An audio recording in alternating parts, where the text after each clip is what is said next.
অনেকেই মনে করে তারাবি মনে হয় তাড়াতাড়ি পড়তে হয়, এটাই নিয়ম। তারাবির শুরুতে কি আছে? তারা মনে করে তারাবি মনে হয় তাড়াতাড়ি।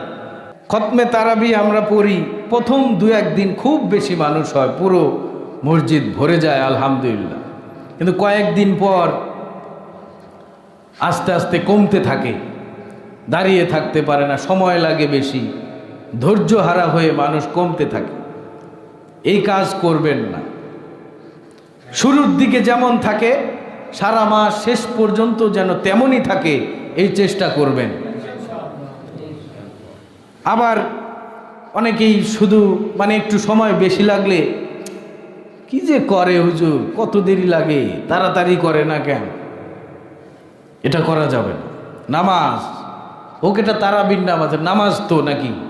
এটা তো তামসা না, এটা নামাজ, বুঝতে হবে। নামাজ নিয়ে তামাশা করা যাবে না, নামাজ পড়তে হবে ধীরে ধীরে। হাফেজ সাহেবরা যতটুকু তাড়াতাড়ি করা যায় বলতে যতটুকু তাড়াতাড়ি করলেও পড়া ঠিক থাকে, শব্দ বোঝা যায়, অক্ষর বোঝা যায়, আয়াত বোঝা যায়, এতটুকু তাড়াতাড়ি করবে। কিন্তু আপনারা যদি বলেন আরও তাড়াতাড়ি, হাফেজ সাহেবরা চাইলে অনেক তাড়াতাড়ি পড়তে পারে, এত তাড়াতাড়ি পড়তে পারবেন আপনার একটা অক্ষরও বুঝবেন না।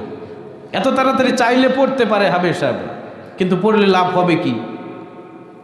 কোনো লাভ হবে? একটা অক্ষরও বুঝলেন না আপনি, একটা আয়াত কি পড়লো কিছুই বুঝলেন না, এতে লাভ হবে কি? কোনো লাভ হবে না। ধীরে ধীরে পড়তে হবে। এরপর যতটুকু সময় লাগে এই পর্যন্ত ধৈর্য ধরে পড়তে হবে। অনেকেই মনে করে তারাবি মনে হয় তাড়াতাড়ি পড়তে হয়, এটাই নিয়ম। তারাবির শুরুতে কি আছে? তারা মনে করে তারাবি মনে হয় তাড়াতাড়ি। আসলে না, তাড়াতাড়ি না। তারাবি মানে হলো আরাম। আরাম কি? তারাবি নামাজ হল আরাম করে পড়া লাগে। আরাম করে বলতে ধীরে ধীরে আপনি 4 রাকাত পড়বেন। 4 রাকাত পড়ার পরে 4 রাকাত শেষ হয়ে যাওয়ার পর আপনি এই 4 রাকাত পড়তে যতক্ষণ সময় লাগলো এতক্ষণ পর্যন্ত আপনি রেস্ট নিতে পারবেন, আরাম করতে পারবেন। আপনার আরাম করার সুযোগ আছে।